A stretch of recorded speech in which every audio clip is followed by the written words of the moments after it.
It's exactly 11:10, so we'll start on time. I do want to remind everyone that we have and will again welcome those who are joining us via live stream. And so if any of the curators speak to an issue, be sure to use the microphone so those on live stream can hear us. At this time, we will convene as indicated by the motion that was adopted at the outset of the meeting. We will convene the committee as a whole to address finance issues that would be addressed by the Finance Committee. And Curator Steelman, you are the discussion leader on that, so we will turn matters regarding finance over to you at this time. Thank you, Mr. Chairman. There are 3 finance issues for information, and there are 4 finance issues for action items today.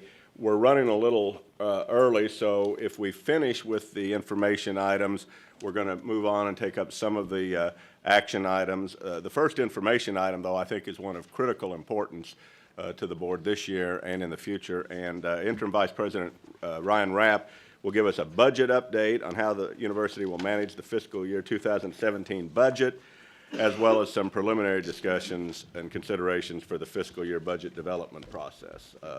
I think everybody has seen the recent issues regarding state finances, and so this is really critical, and we're lucky to have Ryan here to kind of lead us through it. Yep. Thank you, and welcome, Ryan.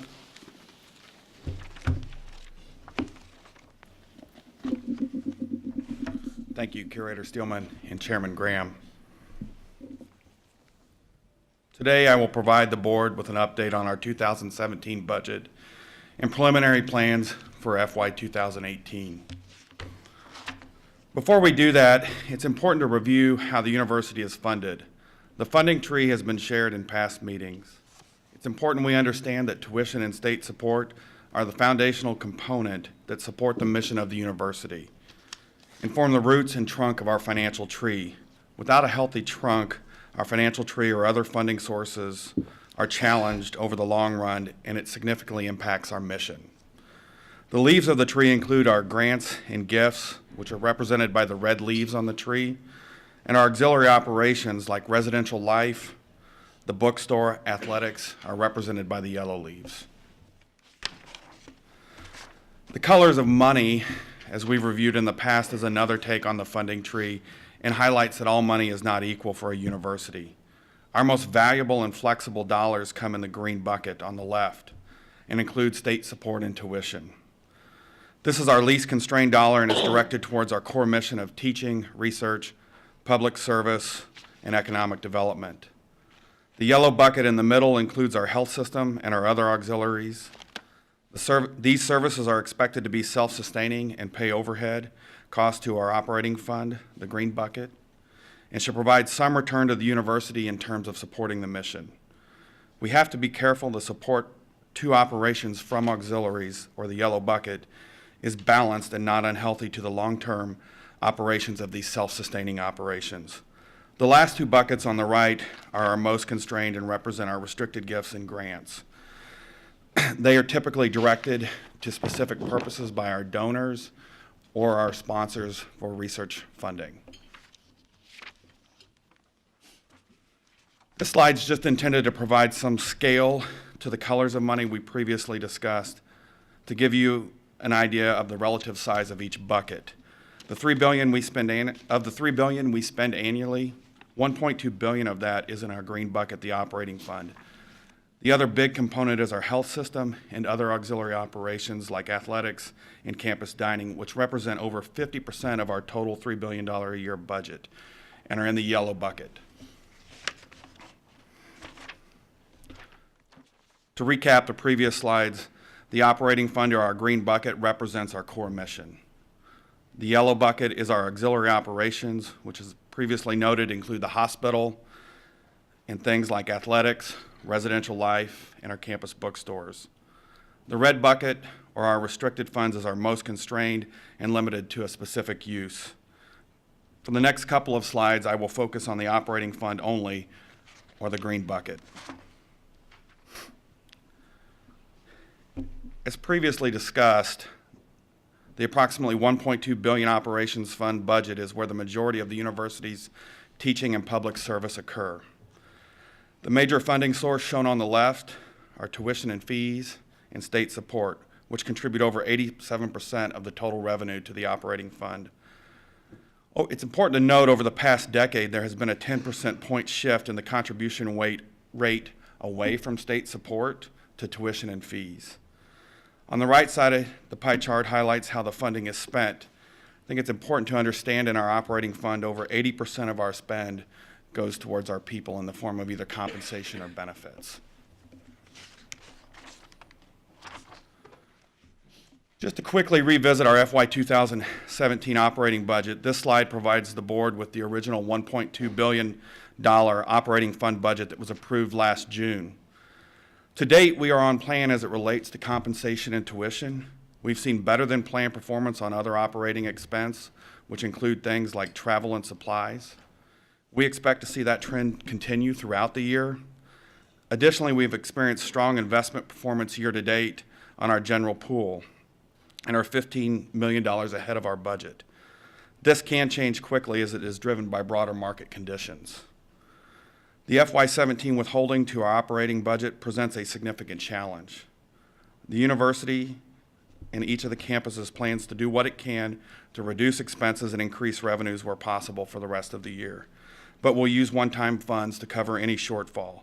The plan would then to be focused on a longer-term solution and closing the gap in fiscal year 2018.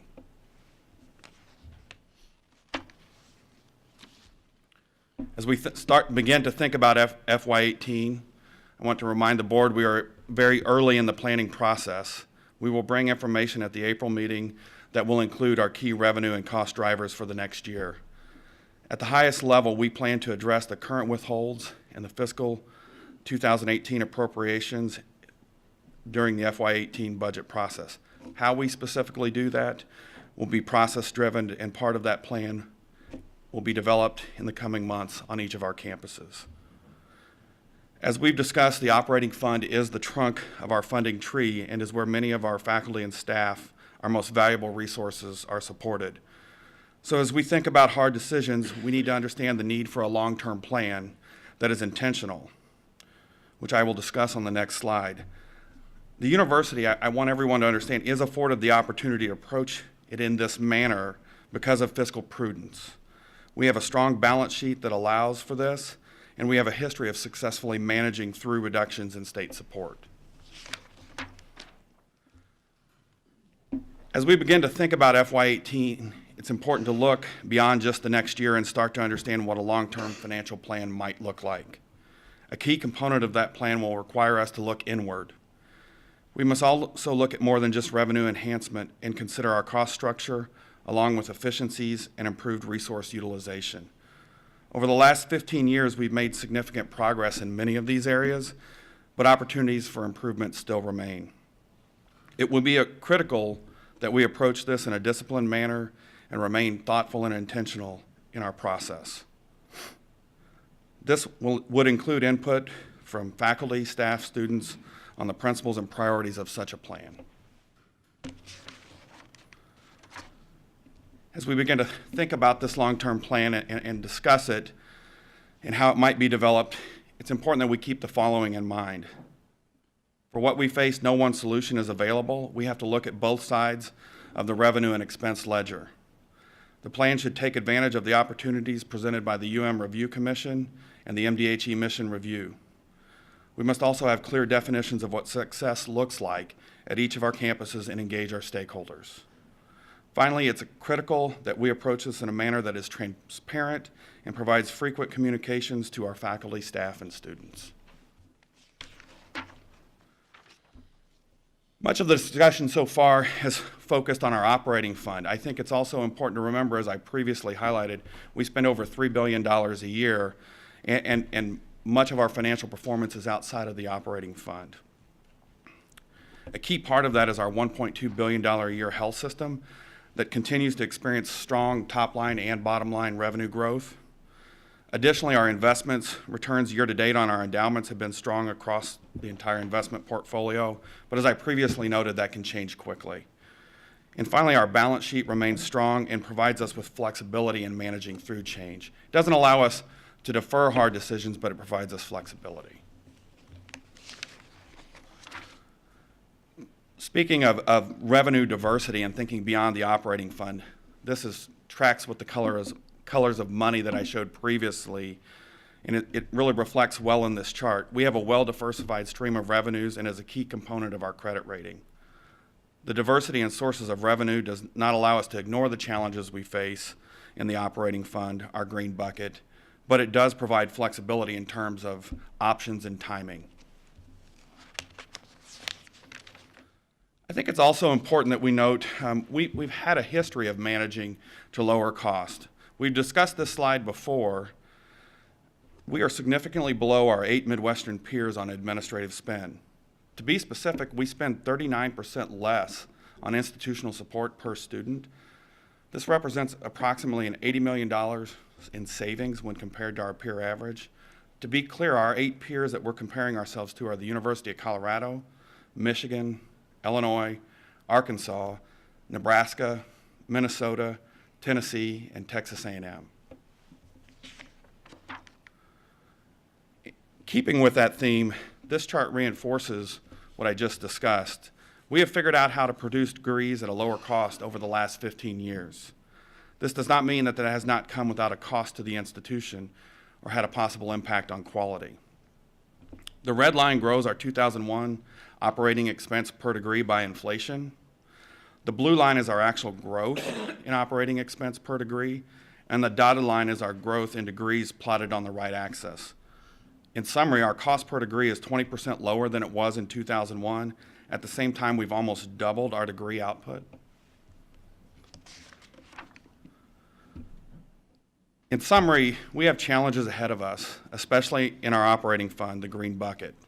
However, the university is well positioned to take a long-term approach that looks inward and focuses on opportunities both on the cost and revenue side. Thank you. That concludes my budget update. Do you have any questions? I have a question in looking at pages 1.5 and 1, or 1.5 and 113. I think we've had a hard time getting our arms around looking at MU Health as part of the university. So it gets blended in, so to speak, on sometimes how it's been presented. We're getting more information. When you look at 1-5, it looks like all of the hospital is taken out. So this is Correct. And so if the hospital were a standalone, this chart would look substantially different. Yes, that is correct. And then when you look at the income is patient care revenues. Yeah. And so, again, that chart would look substantially different. Correct. Would it be possible at some point in the future for us to see a chart of the hospital or a graph Yep. and maybe some numbers so that we better understood to what extent MU Health in particular is, we see the net, we see the margin, but to what extent is the university and to a fraction of the extent the state underwriting the hospital as a safety net hospital? See what I'm getting at? Yep. And to what extent does it, standing alone, have margin to which we're not contributing as a system to the operations of the hospital, or the MU Health? Yeah. So it's not a criticism, it's just, I think it would be interesting for us to see that. I'm not saying that would be good or bad, that we're subsidizing MU Health, but we don't really have the information in which to make that comparison. Certainly, we'd be happy to bring that back to the board. I think that's an interesting topic, and I would just share that MU Health would I think be more than happy to do that. They provide significant support back to our campus. And some of the difference you see between the two charts is this is just the hospital, so only accounts for the facilities component of our billings. You also have university physicians, which sits within our School of Medicine. So that's why you're seeing some differential in the charts. But we'd be happy to bring more information back to you on that. Thanks. Let me ask this question as a follow-up to that. I noticed on Info 112, talks about the December revenue for the hospital was up 11% over 2015, which is good. So they're growing and serving more people, et cetera. The operating income is 40% higher, and it says because the growth outpaced expenditure growth. Yes. I guess that's a good thing. It just seems like 40% is an awful big number. It's Can big. it go the other way just as quickly, or? Yeah, because you're dealing with a smaller number. We're dealing with the net income. It's their net operating income, so it's what's left after you subtract out expenses. What is that number? I don't have it off the top of my head. I'm looking to see. I should have asked you that. We've got it, but we can get that for you.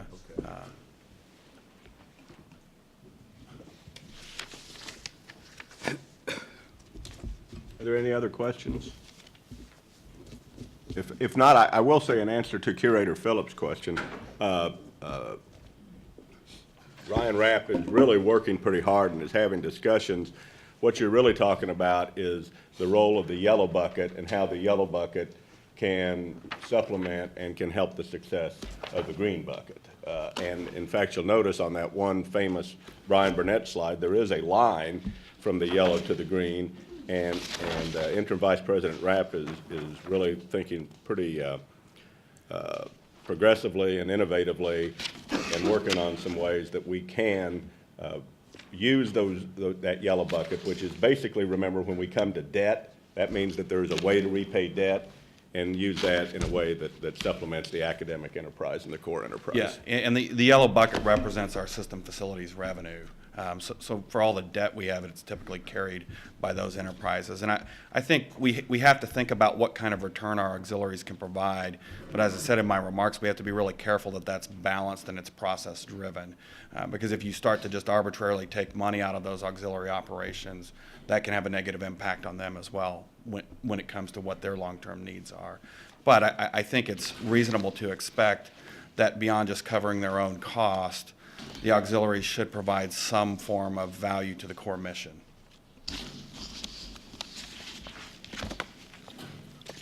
Anything else? Next item. Mr. Chairman, we also have another information item on the University of Missouri Teaching Hospital expansion and renovation project for the University of Missouri Columbia.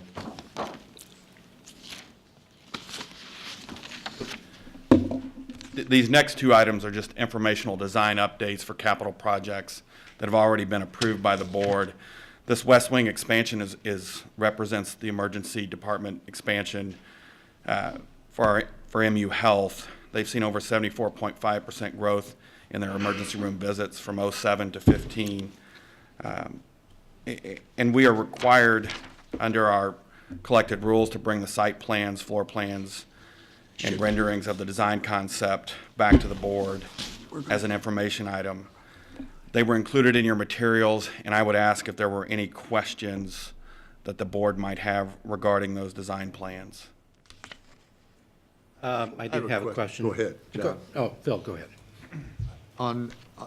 As I understand it, they changed the floors in which they're going to make this expansion. Correct. Is that correct? Yep. And it looks Yes. like they went from a projected cost of 19 million down to a projected cost of 6.6 million. Yeah, but there's two projects that they've considered to roll together as part of this plan. I guess my point is, it looks like with some additional either planning or smart people or something, Yeah. it may have saved Yes. $12.5 million. Yes, that is correct. So, I mean, if we could do that across the board like David wants us to do, we'd really be in good shape. I'm not sure what my point is, other than it just seemed like a significant amount of money just because you moved from the 5th floor to the 3rd floor. Yeah.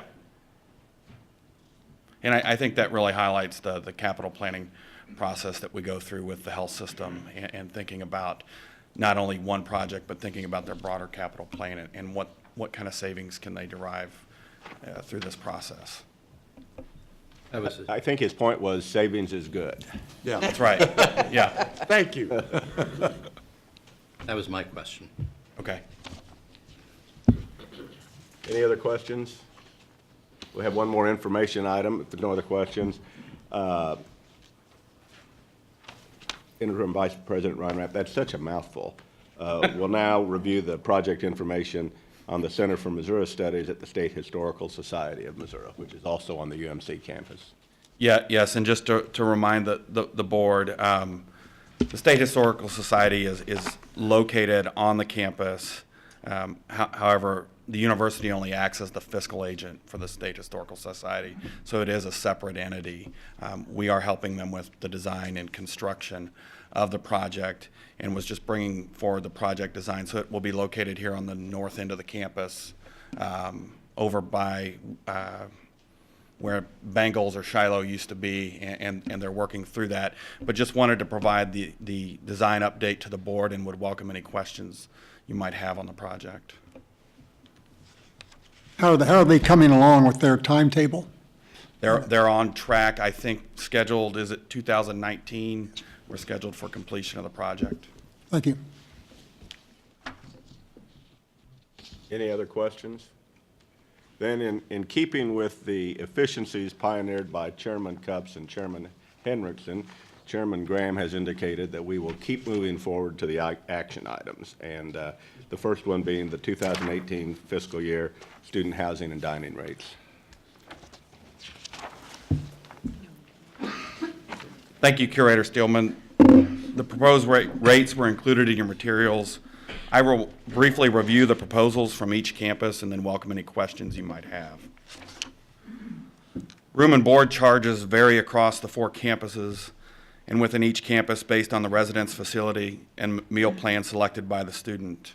There's a wide variety of housing and meal plan options available to choose from.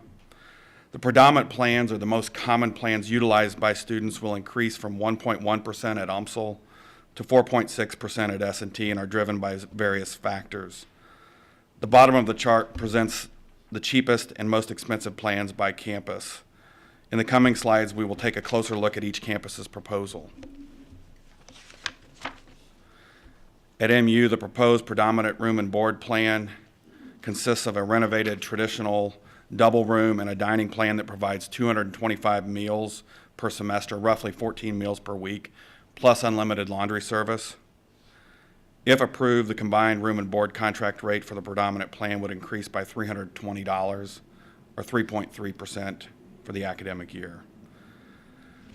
It is important to note the decline in freshmen has impacted residential life at MU, and they have a 3-year plan to address, which includes reducing costs, delaying capital projects, including the Dobbs Phase 2 project, Residence Hall project, and implementing modest increases in rates along with modest improvements in occupancy.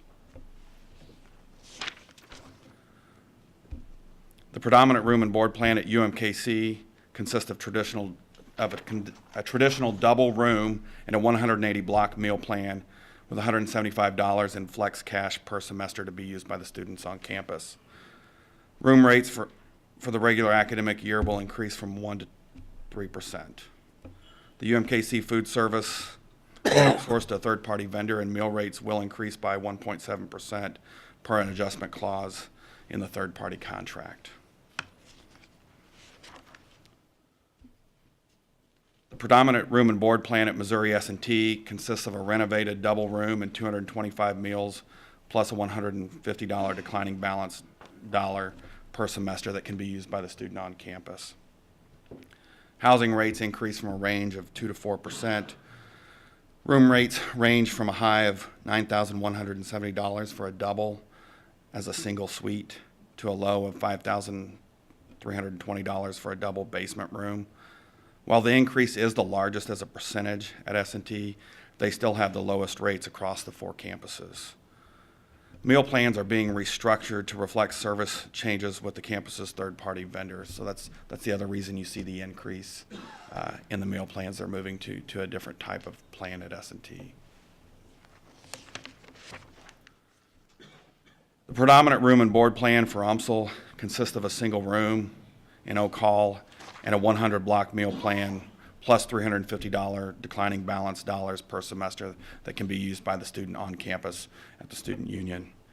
Housing rates will remain unchanged except for 1-bedroom and 2-bedroom family student housing, which will increase by 2.9% and 3%.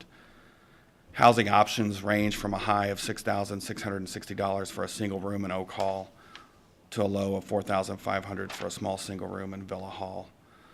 UMSL food service is also outsourced to a third-party vendor, and that will increase by 3.2% based on the contract. That concludes my presentation on the room and board rates for FY18. I'd welcome any questions the board might have. Well, I have one, and it may be a out-of-the-box or crazy question, but are the setting of these rates based more on market, or are they based on cost and amortization of cost? In other words, are we driven by what the market is to keep our students on campus and satisfied? So I think the market has an impact, but I think it's driven more by cost and amortization of the buildings that they're in. That's what drives it. And keep in mind, these rates are developed not only by administration, but through student committees, through residential life on each of the campuses. So they have input into that process as well.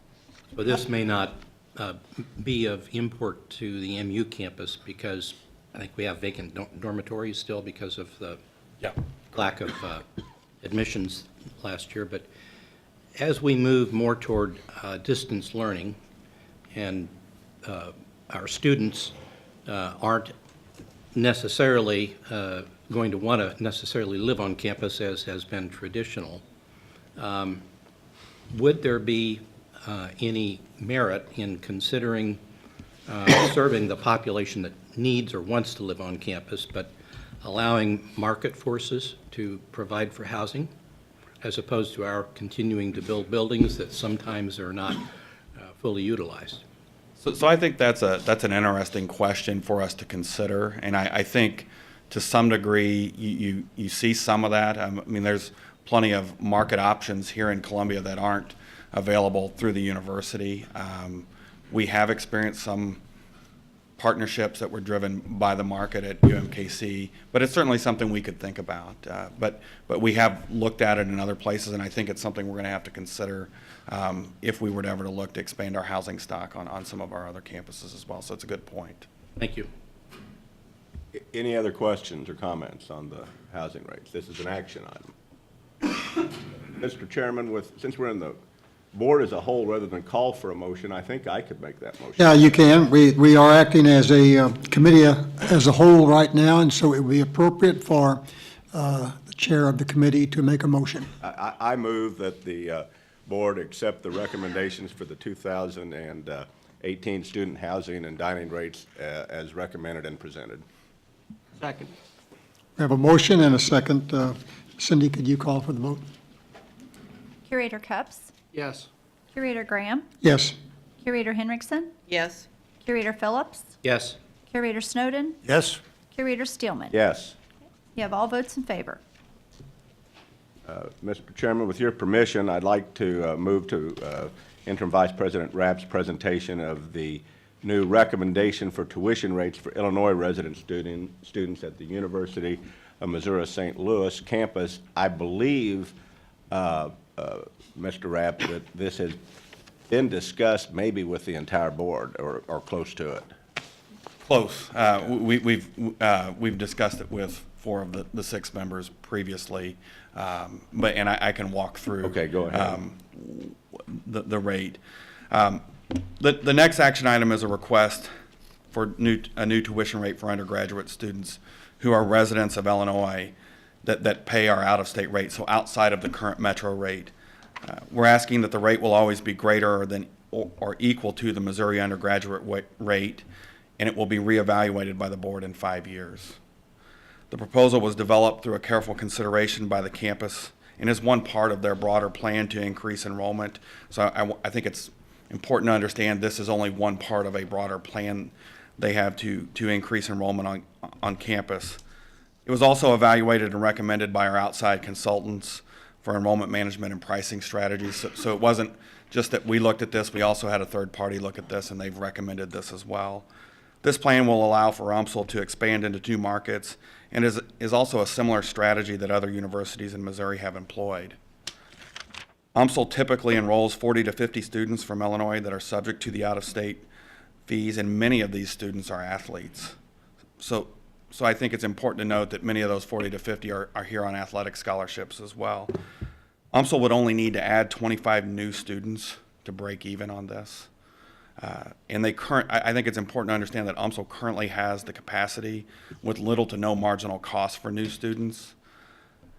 And I think they continue to seek out all qualified Missouri students, and being able to increase revenue through out-of-state students actually increases the quality of the offering for the Missouri student at UMSL. Are there any questions regarding this proposal? Rates, tuition rates, everything. As I understand it, Ryan, they've got the buildings and facilities to handle an increased enrollment Yes. without really having to build anything. And that with this, they projected that they might get as many as anywhere from 500 to roughly 900 new students by doing it. I think that's probably a little high. I think when just for a frame of reference, when we went to the metro rate, we netted 141 new students, which brought $500,000 to the campus. So I think we're probably, we could get there at some point, but I think we'd probably be looking to maybe try to grab 100 students in this first year. That idea that we're going to get 500 new ones. Probably I think we could over time Okay. as we continue to look to that market, but I think that's not something that's going to happen overnight. Got it, okay. Brian, this would be a question perhaps for you or for Chancellor George. The proposed motion says the Illinois rate will be reevaluated after 5 years. Does that mean the rate will stay constant for 5 years, or that the program will be, The program would have to be brought back to the board for reapproval. because the rate could change each year? Correct. So, Mr. Thielen, you may want to modify when you make your motion that the program will be reevaluated after 5 years. Okay. Any That other? would be right, I Chancellor? think Curator Cups had. Yes, I have a specific program that I have a question about, the engineering program at WashU that is in conjunction with UMSL. Would these students be, could be part of that, and at what cost would they be to the university? I don't want to get 10 engineering students there that we're paying for at WashU that would wipe out any savings. Good question. I think I'm looking to Chancellor George. I must say that they will be qualified to go into the engineering program just like any other student. I'm not sure what kind of additional cost it would be for us, for them to go into that program. So if they're going to UMSL and are duly enrolled at WashU, does the student pay the WashU tuition? No, they don't. No, they don't. Rick Bonyak's our CFO. He can address that specifically. But they pay actually our regular in-state rate. So do we pay anything to WashU? We craft a deal with WashU. It's complicated where they come down, we go up, and there's a deal we craft with them. And there also was an allocation made by the state about 15 years ago, which gave us a bump in our operating budget to just explicitly deal with this. Let me, Rick, could I ask a specific question on this? I think what Curator Cups is asking for is a very specific question is, if engineering students qualify for this, can that actually increase the cost or the loss of revenue to us through the joint engineering program? It's a good question, and this would be revenue neutral for us from the Illinois students. Though we recently renegotiated the joint deal with Washington University, and we had an increase in fee over the last year that was applied to all engineering students that participated in that program. And that brought us up from a loss position at the university to a revenue neutral position. that revenue neutral position was based on an in-state fee as a baseline. So if we offered this tuition rate into a student coming in from Illinois, they'd be in virtually the same financial position for us that any other in-state student would be. But as Chancellor George said, they'd be eligible for the program under the same guidelines that a Missouri in-state student would be. Thank you. So I have an observation and a question, make sure I'm reading this correctly. Of the points that are listed in the motion, it says the rate shall be greater than or equal to the Missouri undergraduate tuition rate. So that means that it doesn't have to be exactly the same as Illinois. We had this discussion Correct. a few weeks ago. Yes.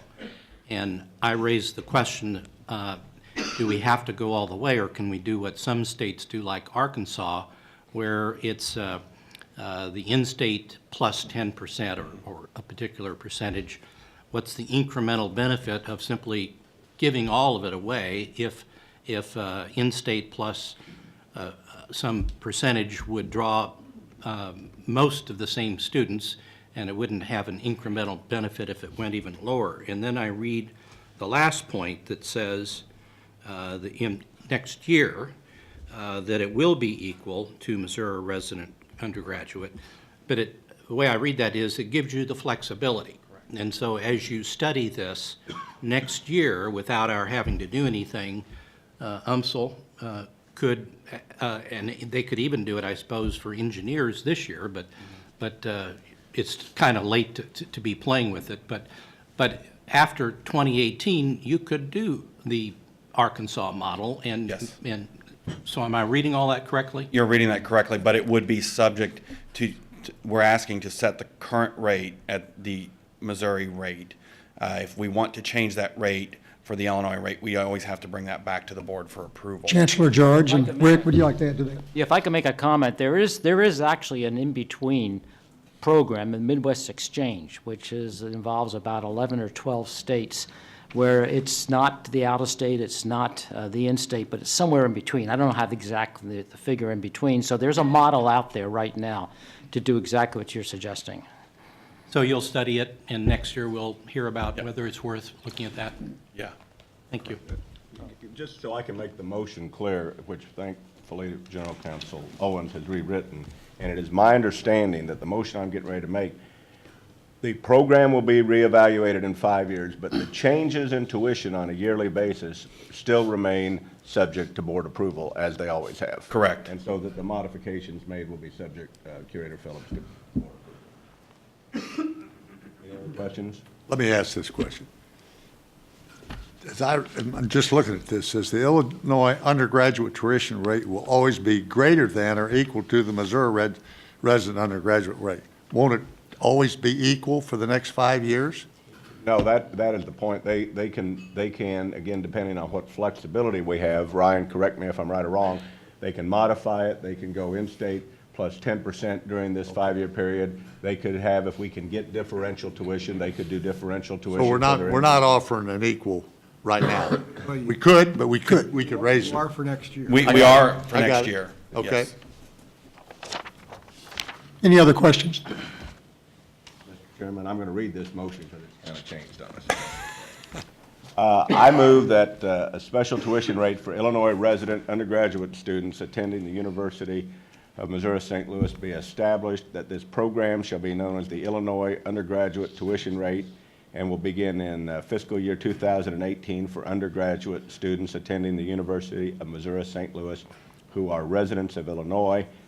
Further, that the rate shall be at all times during this program greater than or equal to the Missouri undergraduate tuition rate and shall remain subject to customary approval by the board, and that the program will be reevaluated after 5 years, in other words, for fiscal year 2023, and then either be eliminated or extended at that time by that board for another 5-year period.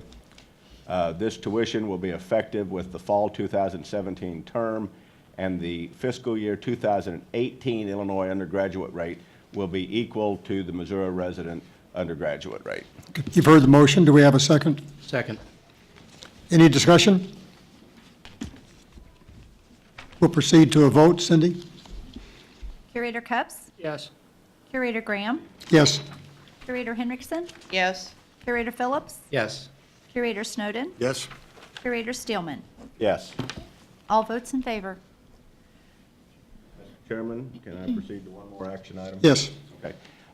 This will be the revised collected rules and regulations 231-010, which is deals with the tuition and supplemental course fees, but particularly the tax credit. Interim Vice President Rapp, will you review it? This action item is a proposal to bring our collected rules in line with MDHE and remove the requirement for offering the credit from our rules. MDHE recently removed this requirement at the CBHE board meeting in December. The credit can currently be claimed against non-resident tuition from Missouri income tax paid by non-resident students or parents. This change will not impact students currently receiving the credit, but will allow the campuses to integrate it with its financial aid packaging process. Currently, this is done outside of the aid process. Additionally, it doesn't preclude the campuses from continuing to offer the scholarship if they choose, but it eliminates the dollar-for-dollar requirement to match. In summary, this aligns with our policies with MDHE and allows the campuses to consider this as part of the aid packaging process. So I think it's important to note, currently with the way our rules are structured, a student gets their aid packaged and then would have the ability to have this credit applied after their aid has been packaged. And so I think this is really about giving our campuses the flexibility, and also is something that MDHE has updated their rules to remove this as well. Are there any questions? Any questions?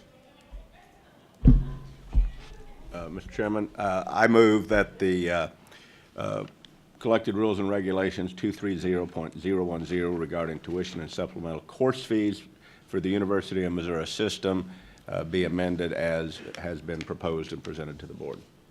Second? Any discussion? Cindy, will you call the roll? Curator Cups, Yes. Curator Graham, Yes. Curator Henriksen, Yes. Curator Phillips, Yes. Curator Snowden, Yes? Curator Steelman. Yes.